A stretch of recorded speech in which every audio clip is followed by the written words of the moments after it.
Guardando per terra sembra quasi incredibile che nessuno si sia fatto male e che perfino l'auto finita sotto le macerie non sia poi risultata particolarmente danneggiata.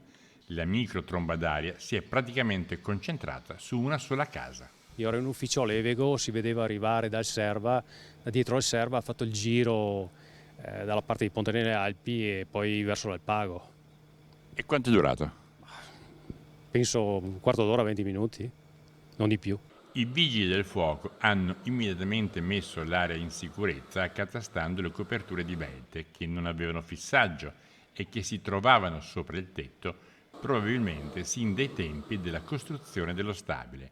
Una cosa simile era già accaduta un paio d'anni or sono. Noi ci stiamo accorgendo che il clima sta cambiando, oltre alle situazioni che abbiamo già visto durante l'estate. In 2 anni questa è la seconda micro tromba d'aria che il territorio pontalpino subisce.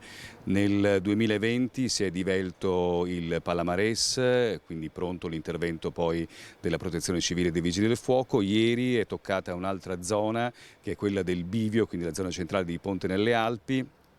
3 perturbazioni provenienti dal Serva, dalla zona di Longarone e da Soverzene si sono incontrate, hanno creato questo nubifragio terribile che ha divelto il tetto di una casa a 3 piani.